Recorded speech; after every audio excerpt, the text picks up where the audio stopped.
ಹನುಮಂತನನ್ನು ಶ್ರೀರಾಮನ ಅತ್ಯಂತ ಶ್ರದ್ಧಾಭಕ್ತಿಯುಳ್ಳ ಭಕ್ತನೆಂದು ಪರಿಗಣಿಸಲಾಗಿದೆ. ಹನುಮಂತನು ಯಾವಾಗಲೂ ಭಗವಾನ್ ರಾಮನನ್ನು ಪೂಜಿಸುವುದನ್ನು ಕಾಣಬಹುದು. ಅವನು ಯಾವಾಗಲೂ ರಾಮನ ನಾಮವನ್ನು ಜಪಿಸುವುದನ್ನು ಕಾಣಬಹುದು. ರಾಮನ ಮೇಲೆ ಹನುಮಂತನು ಹೊಂದಿದ ಶ್ರದ್ಧಾಭಕ್ತಿಯ ಬಗ್ಗೆ ನಮಗೆಲ್ಲರಿಗೂ ತಿಳಿದಿದೆ. ಆದರೆ ಇದೇ ಭಕ್ತಿಯ ಕಾರಣದಿಂದಲೇ ರಾಮ ಮತ್ತು ಹನುಮಂತನ ನಡುವೆ ಒಂದು ಯುದ್ಧ ನಡೆದಿತ್ತು ಎಂಬುದು ನಿಮಗೆ ತಿಳಿದಿದೆಯೇ? ಹೌದು, ರಾಮ ಮತ್ತು ಹನುಮಂತನ ನಡುವೆ ಒಂದು ಪ್ರಬಲ ಯುದ್ಧ ನಡೆಯಿತು ಮತ್ತು ಕೊನೆಯಲ್ಲಿ ಯಾರು ಗೆದ್ದರು ಮತ್ತು ಹೇಗೆ ಯುದ್ಧವನ್ನು ಗೆದ್ದರು ಎಂಬುದು ಸುಂದರವಾದ ಅಂತ್ಯವಾಗಿದೆ. ಆ ಪ್ರಬಲ ಯುದ್ಧದ ಬಗ್ಗೆ ತಿಳಿಯಲು ಈ ಸಂಪೂರ್ಣ ವಿಡಿಯೋವನ್ನು ನೋಡಿ. ಜೈ ಶ್ರೀರಾಮ. 12 ವರ್ಷಗಳ ವನವಾಸದ ನಂತರ ಮತ್ತು ಯುದ್ಧದ ನಂತರ ಭಗವಾನ್ ಶ್ರೀರಾಮನು ದೇವಿ ಸೀತೆ ಮತ್ತು ಲಕ್ಷ್ಮಣರೊಂದಿಗೆ ಅಯೋಧ್ಯೆಗೆ ಬಂದಾಗ ಭರತ ಮತ್ತು ಶತ್ರುಘ್ನರೊಂದಿಗೆ ಋಷಿ ವಶಿಷ್ಠರು ಅವರನ್ನು ಸ್ವಾಗತಿಸಿದರು. ಅಯೋಧ್ಯೆಯ ರಾಜಋಷಿಯಾಗಿದ್ದ ಋಷಿ ವಶಿಷ್ಠರು ಶ್ರೀರಾಮನ ಪಟ್ಟಾಭಿಷೇಕಕ್ಕೆ ವ್ಯವಸ್ಥೆ ಮಾಡಿದರು. ಭಗವಾನ್ ರಾಮನು ತನ್ನ ರಾಜಸಿಂಹಾಸನದಲ್ಲಿ ಸೀತಾದೇವಿಯೊಂದಿಗೆ ಕುಳಿತಿದ್ದನು. ಋಷಿ ಕಶ್ಯಪ, ಋಷಿ ವಿಶ್ವಾಮಿತ್ರ ಮತ್ತು ಋಷಿ ದುರ್ವಾಸ ಮುಂತಾದ ಮಹಾನ್ ಋಷಿಗಳು ಶ್ರೀರಾಮನ ಪಟ್ಟಾಭಿಷೇಕ ಸಮಾರಂಭವನ್ನು ವೀಕ್ಷಿಸಲು ಬಂದರು. ಅವರೆಲ್ಲರೂ ಶ್ರೀರಾಮನನ್ನು ಆಶೀರ್ವಾದಿಸಲು ಬಂದಿದ್ದರು. ಈ ಅಪೂರ್ವ ಕ್ಷಣಕ್ಕೆ ಸಾಕ್ಷಿಯಾಗಲು ದೇವರ್ಷಿ ನಾರದರು ಸಹ ಉಪಸ್ಥಿತರಿದ್ದರು.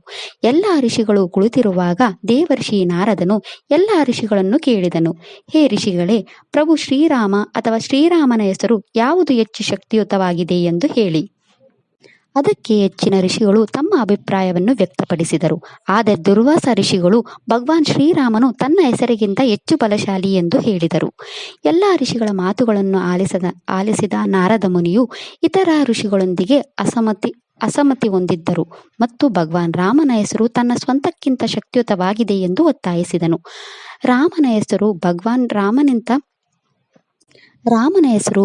ರಾಮನಿಗಿಂತ ಹೆಚ್ಚು ಶಕ್ತಿಯುತವಾಗಿದೆ ಎಂಬ ತನ್ನ ಹೇಳಿಕೆಯನ್ನು ತಾನು ಸಾಬೀತುಪಡಿಸಬಹುದು ಎಂದು ನಾರದ ಒತ್ತಾಯಿಸಿದರು. ನಾರದನು ಒಂದು ಉಪಾಯ ಮಾಡಿದನು. ಅವರು ಶತ್ರುಘ್ನನನ್ನು ಕರೆದು ದುರ್ವಾಸ ಋಷಿಗಳನ್ನು ಹೊರತುಪಡಿಸಿ ಎಲ್ಲಾ ಋಷಿಗಳನ್ನು ಸ್ವಾಗತಿಸಲು ಹೇಳಿದರು. ನಾರದ ಮುನಿಯು ಶತ್ರುಘ್ನನಿಗೆ ದುರ್ವಾಸ ಋಷಿಗೆ ನಮಸ್ಕಾರ ಮಾಡಬೇಡ ಎಂದು ಹೇಳಿದರು. ದುರ್ವಾಸ ಋಷಿಗಳು ಯಾವಾಗಲೂ ಧ್ಯಾನಸ್ಥ ಸ್ಥಿತಿಯಲ್ಲಿರುತ್ತಾರೆ. ಅದರಿಂದ ಅವರಿಗೆ ತೊಂದರೆ ನೀಡದಿರುವುದು ಉತ್ತಮ ಮತ್ತು ಅವರ ಕೋಪದ ಬಗ್ಗೆ ನಮಗೆಲ್ಲರಿಗೂ ತಿಳಿದಿದೆ. ಅದರಿಂದ ನೀವು ಅವರಿಗೆ ನಮಸ್ಕರಿಸದಿರುವುದು ಉತ್ತಮ ಎಂದು ನಾರದ ಶತ್ರುಘ್ನನಿಗೆ ಹೇಳಿದರು. ಶತ್ರುಘ್ನನು ಪ್ರತಿಯೊಬ್ಬ ಋಷಿಗಳಿಗೆ ನಮಸ್ಕಾರ ಮಾಡಿದನು. ಅವನು ಅವರ ಪಾದಗಳನ್ನು ತೊಳೆದನು ಮತ್ತು ಅವರಿಗೆ ಚಂದನವನ್ನು ನೀಡಿದನು. ಈ ರೀತಿಯಾಗಿ ಅವನು ದುರ್ವಾಸ ಋಷಿಗಳನ್ನು ಹೊರತುಪಡಿಸಿ ಎಲ್ಲ ಋಷಿಗಳಿಗೆ ಸೇವೆ ಸಲ್ಲಿಸಿದನು. ದುರ್ವಾಸ ಋಷಿಯು ಇದನ್ನು ಗಮನಿಸಿದರು. ಆದರೆ ಶತ್ರುಘ್ನನು ಶ್ರೀರಾಮನ ಕಿರಿಯ ಸಹೋದರನಾಗಿದ್ದರಿಂದ ಶಾಂತನಾಗಿದ್ದರು. ನಾರದ ಮುನಿಯು ದುರ್ವಾಸ ಋಷಿಯನ್ನು ಪ್ರಚೋದಿಸಲು ಬಂದನು.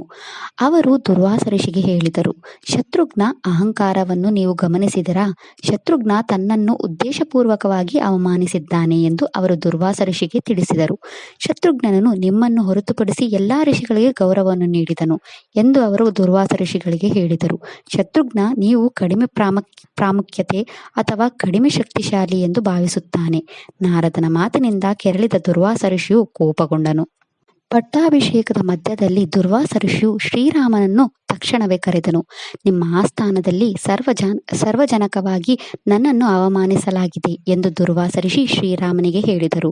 ನಂತರ ಅವರು ಶ್ರೀರಾಮನಿಗೆ ಹೇಳಿದರು, ನನ್ನನ್ನು ಅವಮಾನಿಸಿದ ವ್ಯಕ್ತಿಯು ಅವನ ದುರಹಂಕಾರಕ್ಕೆ ನಾಳೆ ಸೂರ್ಯಾಸ್ತದ ಮೊದಲು ಮರಣದಂಡನೆಯನ್ನು ಪಡೆಯಬೇಕು. ತನ್ನನ್ನು ಅವಮಾನಿಸಿದ ವ್ಯಕ್ತಿಯನ್ನು ಕೊಲ್ಲಬೇಕೆಂದು ಅವರು ಶ್ರೀರಾಮನಿಗೆ ಆಜ್ಞಾಪಿಸಿದರು. ಋಷಿಗಳನ್ನು ಯಾವಾಗಲೂ ಗೌರವಿಸುವ ಮತ್ತು ಯಾವಾಗಲೂ ಬ್ರಾಹ್ಮಣರು ಮತ್ತು ಋಷಿಗಳ ಸೇವೆ ಮಾಡುವ ಭಗವಾನ್ ಶ್ರೀರಾಮನು ದುರ್ವಾಸ ಋಷಿಗಳಿಗೆ ಒಪ್ಪಿದರು. ಪ್ರಭು ಶ್ರೀರಾಮನು ವ್ಯಕ್ತಿಯ ಹೆಸರನ್ನು ತಿಳಿಯದೆ ದುರ್ವಾಸ ಋಷಿಗೆ ನಾಳೆ ಸೂರ್ಯಾಸ್ತದ ಮೊದಲು ಅವರನ್ನು ಅವಮಾನಿಸಿದ ವ್ಯಕ್ತಿಯನ್ನು ಕೊಲ್ಲುವುದಾಗಿ ಭರವಸೆ ನೀಡಿದರು. ಆ ವ್ಯಕ್ತಿ ತನ್ನ ಸಹೋದರ ಶತ್ರುಘ್ನ ಎಂದು ದುರ್ವಾಸ ಋಷಿ ರಾಮನಿಗೆ ಹೇಳಿದಾಗ ಭಗವಾನ್ ರಾಮನು ಒಂದು ಕ್ಷಣ ಮೂಕನಾದನು. ಏಕೆಂದರೆ ಶತ್ರುಘ್ನನು ಅವನ ಅತ್ಯಂತ ಪ್ರೀತಿಯ ಸಹೋದರನಾಗಿದ್ದನು. ತನ್ನ ಸ್ವಂತ ಸಹೋದರನು ಋಷಿಯನ್ನು ಅವಮಾನಿಸಿದ್ದಾನೆ ಎಂದು ಅವರಿಗೆ ನಂಬಲಾಗಲಿಲ್ಲ. ಇದೆಲ್ಲ ತಿಳಿದ ರಾಮನು ಆಘಾತಕ್ಕೊಳಗಾದನು. ಅವನು ದುಃಖಿತನಾಗಿದ್ದನು. ಆದರೆ ಅವರು ದುರ್ವಾಸ ಋಷಿಗೆ ಅವನನ್ನು ಕೊಲ್ಲುವುದಾಗಿ ಭರವಸೆ ನೀಡಿದಂತೆ ಅವನು ತನ್ನನ್ನು ತಾನು ಶಾಂತಗೊಳಿಸಿಕೊಂಡನು. ಇದನ್ನೆಲ್ಲ ಕೇಳಿದ ಶತ್ರುಘ್ನನು ಪಶ್ಚಾತ್ತಾಪಪಟ್ಟು ನಾರದ ಮುನಿಯ ಬಳಿಗೆ ಓಡಿ ಹೋದನು. ಅವನು ದುರ್ವಾಸ ಋಷಿಗಳಿಗೆ ನಮಸ್ಕಾರ ಮಾಡಬೇಡ ಎಂದು ಹೇಳಿದರಿಂದ ಅವನನ್ನು ರಕ್ಷಿಸಲು ನಾರದ ಮುನಿಗೆ ಹೇಳಿದನು. ನಾರದ ಮುನಿಯು ಶತ್ರುಘ್ನನನ್ನು ಸಮಾಧಾನಪಡಿಸಿ ಋಷಿಮುಖ ಪರ್ವತಕ್ಕೆ ಹೋಗಲು ಹೇಳಿದನು. ಆ ಪರ್ವತದ ಮೇಲೆ ದೇವಿ ಅಂಜನಾ ಧ್ಯಾನ ಮಾಡುತ್ತಿದ್ದಾಳೆ ಎಂದು ಅವನಿಗೆ ಹೇಳಿದರು. ನಾರದ ಮುನಿಯು ಶತ್ರುಘ್ನನಿಗೆ ದೇವಿ ಅಂಜನಾಳ ಆಶ್ರಯವನ್ನು ತೆಗೆದುಕೊಂಡು ತನ್ನನ್ನು ರಕ್ಷಿಸಲು ಕೇಳಲು ಹೇಳಿದನು. ನಾರದ ಮುನಿಯ ಸೂಚನೆಯಂತೆ ಶತ್ರುಘ್ನನು ಋಷಿಮುಖ ಪರ್ವತದ ಕಡೆಗೆ ಓಡಿ ಅಂಜನಾದೇವಿಯ ಪಾದಕ್ಕೆ ಬಿದ್ದನು. ದೇವಿ ಅಂಜನಾ ಶತ್ರುಘ್ನನಿಂದ ಎಲ್ಲವನ್ನೂ ಕೇಳಿದಳು ಮತ್ತು ಅವಳು ಅವನನ್ನು ಶ್ರೀರಾಮನಿಂದ ರಕ್ಷಿಸುವುದಾಗಿ ಭರವಸೆ ನೀಡಿದಳು. ಪ್ರತಿದಿನ ಸಂಜೆ ಹನುಮಂತನು ದೇವಿ ಅಂಜನಾ ದರ್ಶನಕ್ಕೆ ಬರುತ್ತಿದ್ದನು. ಆ ದಿನ ಹನುಮಂತನು ದೇವಿ ಅಂಜನಾ ದರ್ಶನಕ್ಕೆ ಬಂದಾಗ ದೇವಿ ಅಂಜನಾ ಉದ್ವಿಗಳಾಗಿದ್ದಳು.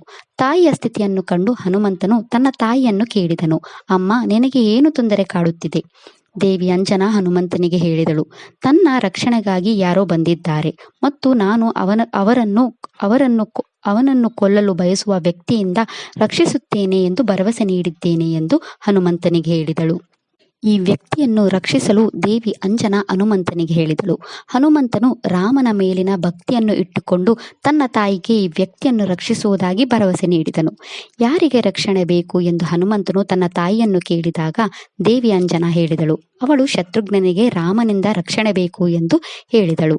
ಶತ್ರುಘ್ನನನ್ನು ಕೊಲ್ಲುವುದಾಗಿ ರಾಮನು ದುರ್ವಾಸ ಋಷಿಗೆ ಭರವಸೆ ನೀಡಿದ್ದಾನೆ. ಅವಳು ಹನುಮಂತನಿಗೆ ಎಲ್ಲಾ ಕಥೆಯನ್ನು ಹೇಳಿದಳು. ಹನುಮಂತನು ದುಃಖಿತನಾಗಿ ತನ್ನ ಪ್ರಭು ಶ್ರೀರಾಮನ ವಿರುದ್ಧ ಹೇಗೆ ಹೋಗಬೇಕು ಎಂದು ಯೋಚಿಸತೊಡಗಿದನು. ಆದರೆ ಅವನು ತನ್ನ ತಾಯಿಗೆ ಶ್ರೀರಾಮನಿಂದ ಶತ್ರುಘ್ನನನ್ನು ರಕ್ಷಿಸುವುದಾಗಿ ಭರವಸೆ ನೀಡಿದರಿಂದ ಅವನು ರಾಮನನ್ನು ಎದುರಿಸಲು ಸಿದ್ಧನಾದನು. ಮುಂದೆ ಶ್ರೀರಾಮನು ಋಷಿಮುಖ ಪರ್ವತದ ಬಳಿಗೆ ಬಂದು ಶತ್ರುಘ್ನನನ್ನು ಅವನ ವಿರುದ್ಧ ಹೋರಾಡಲು ಕರೆದನು. ಶತ್ರುಘ್ನನು ದೇವಿ ಅಂಜನಾ ಗುಹೆಯಿಂದ ಹೊರಬಂದು ಶ್ರೀರಾಮನ ಮುಂದೆ ನಿಂತಾಗ ಹನುಮಂತನು ಬಂದು ಶತ್ರುಘ್ನನ ಮುಂದೆ ನಿಂತನು. ರಾಮನು ಶತ್ರುಘ್ನನನ್ನು ಕೊಲ್ಲಲು ಹನುಮಂತನನ್ನು ಪಕ್ಕಕ್ಕೆ ಸರಿಯಲು ಹೇಳಿದನು. ಹನುಮಂತನು ತನ್ನ ಕಣ್ಣುಗಳಲ್ಲಿ ಕಣ್ಣೀರು ಹಾಕುತ್ತಾ ಪ್ರಭು ಶ್ರೀರಾಮನಿಗೆ ಹೇಳಿದನು. ಅವನು ತನ್ನ ತಾಯಿಗೆ ಶತ್ರುಘ್ನನನ್ನು ನಿಮ್ಮಿಂದ ರಕ್ಷಿಸುವ ಭರವಸೆಯನ್ನು ನೀಡಿದ್ದೇನೆ ಎಂದು ಹೇಳಿದನು. ಹನುಮಂತನು ಶ್ರೀರಾಮನಿಗೆ ಹೇಳಿದನು, ಪ್ರಭು, ನಿಮ್ಮ ಮೇಲಿನ ಭಕ್ತಿಯ ಆಧಾರದ ಮೇಲೆ ತಾಯಿಗೆ ಭರವಸೆ ನೀಡಿದ್ದೇನೆ. ಇದರಿಂದಾಗಿ ನಾನು ಪಕ್ಕಕ್ಕೆ ಸರಿಯಲು ಸಾಧ್ಯವಿಲ್ಲ.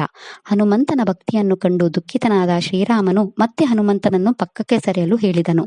ತನ್ನನ್ನು ಅವಮಾನಿಸಿದ ಶತ್ರುಘ್ನನನ್ನು ಕೊಲ್ಲುವುದಾಗಿ ದುರ್ವಾಸ ಋಷಿಗೆ ಮಾತು ಕೊಟ್ಟಿದ್ದಾಗಿ ಶ್ರೀರಾಮನು ಹನುಮಂತನಿಗೆ ಹೇಳಿದನು. ಅದರಿಂದ ಹನುಮಂತನು ಪಕ್ಕಕ್ಕೆ ಸರಿಯಲು ಹೇಳಿದನು. ಇನ್ನು ಹನುಮಂತನು ಪಕ್ಕಕ್ಕೆ ಸರಿಯಲಿಲ್ಲ ಮತ್ತು ರಾಮನು ಹನುಮಂತನನ್ನು ಪಕ್ಕಕ್ಕೆ ಸರಿಯುವಂತೆ ಎಚ್ಚರಿಸಿದನು. ಇಲ್ಲದಿದ್ದರೆ ಅವನು ಅವನ ಮೇಲೆ ಬಾಣಗಳನ್ನು ಬಿಡುತ್ತಾನೆ ಎಂದು ಹೇಳಿದನು. ಇನ್ನೂ ಹನುಮಂತನು ಚಲಿಸಲಿಲ್ಲ.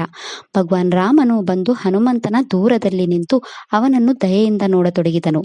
ಹನುಮಂತ ರಾಮನಾಮವನ್ನು ಪಠಿಸಲು ಪ್ರಾರಂಭಿಸಿದನು.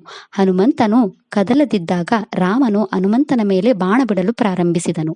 ಹನುಮಂತನು ಜೈ ಶ್ರೀರಾಮ್, ಜೈ ಶ್ರೀರಾಮ್, ಜೈ ಶ್ರೀರಾಮ್ ಎಂದು ಹೇಳುತ್ತಾ ತನ್ನ ಪ್ರಭುವಿನ ನಾಮವನ್ನು ಜಪಿಸುವುದರಲ್ಲಿ ಸಂಪೂರ್ಣವಾಗಿ ಮಗ್ನನಾಗಿದ್ದ ಹನುಮಂತನು ಅಲ್ಲಿಯೇ ಕುಳಿತಿದ್ದನು.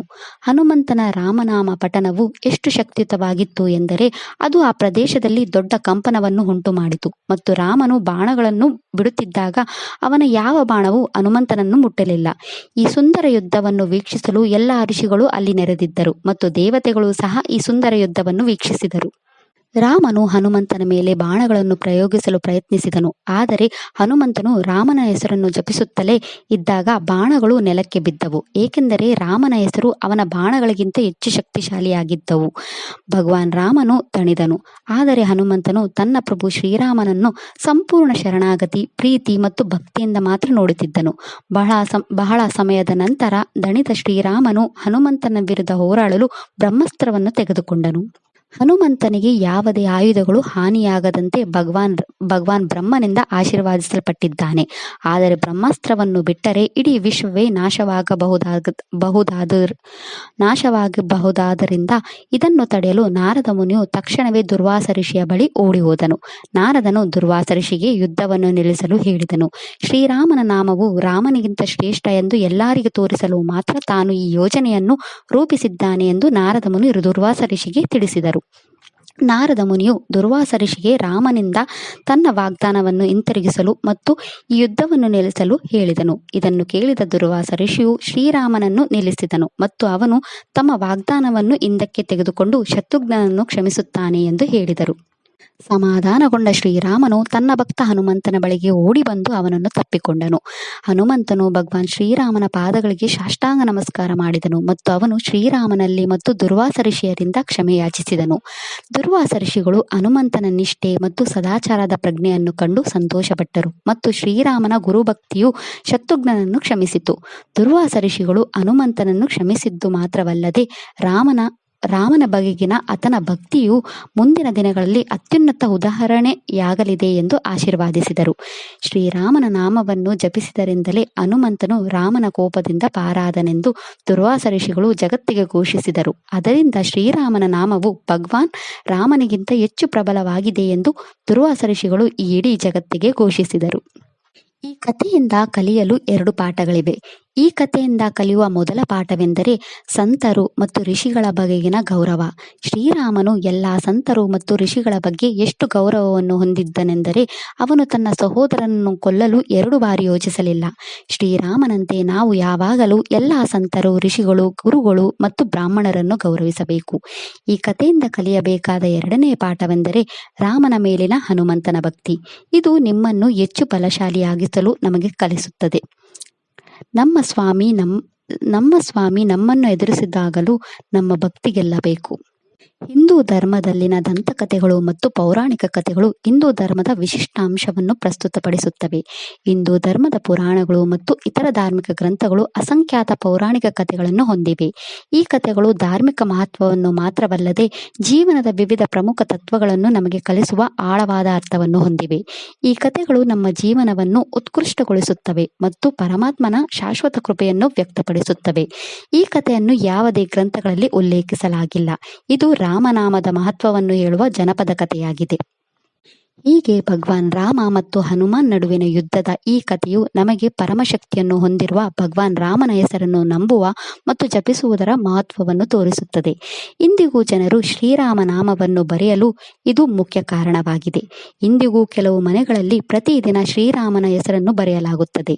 ಶ್ರೀರಾಮ ನಾಮವನ್ನು ಬರೆಯುವುದರಿಂದ ನಮ್ಮ ಹಿಂದಿನ ಜನ್ಮದ ಕರ್ಮಗಳು ಅಳಿಸಿ ಹೋಗುತ್ತವೆ ಮತ್ತು ಶ್ರೀರಾಮನ ಆಶೀರ್ವಾದವನ್ನು ಪಡೆಯುತ್ತಾರೆ ಎಂದು ನಂಬಲಾಗಿದೆ. ಈ ಕಲಿಯುಗದಲ್ಲಿ ನಾವು ಸಣ್ಣ ಪುಟ್ಟ ವಿಷಯಗಳಲ್ಲಿ ಎಷ್ಟು ಮಗ್ನರಾಗಿದ್ದೇವೆ ಎಂದರೆ ಪರಮಾತ್ಮನ ಹೆಸರನ್ನು ತೆಗೆದುಕೊಳ್ಳಲು ನಾವು ಅಪರೂಪವಾಗಿ ನೆನಪಿಸಿಕೊಳ್ಳುತ್ತೇವೆ. ಭಗವಾನ್ ಶ್ರೀರಾಮನು ನಮ್ಮ ರಕ್ಷಕ ಮತ್ತು ಅದರಿಂದ ನಾವು ಯಾವಾಗಲೂ ರಾಮನಾಮವನ್ನು ಪಠಿಸುವುದನ್ನು ನೆನಪಿನಲ್ಲಿಟ್ಟುಕೊಳ್ಳಬೇಕು. ಇದಿಷ್ಟು ರಾಮನಾಮದ ಮಹತ್ವದ ಬಗ್ಗೆ. ಜೈ ಶ್ರೀರಾಮ. ಈ ವಿಡಿಯೋ ಇಷ್ಟ ಆದರೆ ಲೈಕ್ ಮಾಡಿ, ಶೇರ್ ಮಾಡಿ ಮತ್ತು ಚಾನಲ್ ಸಪೋರ್ಟ್ ಮಾಡೋಕೆ ಸಬ್ಸ್ಕ್ರೈಬ್ ಮಾಡಿ. ಧನ್ಯವಾದಗಳು.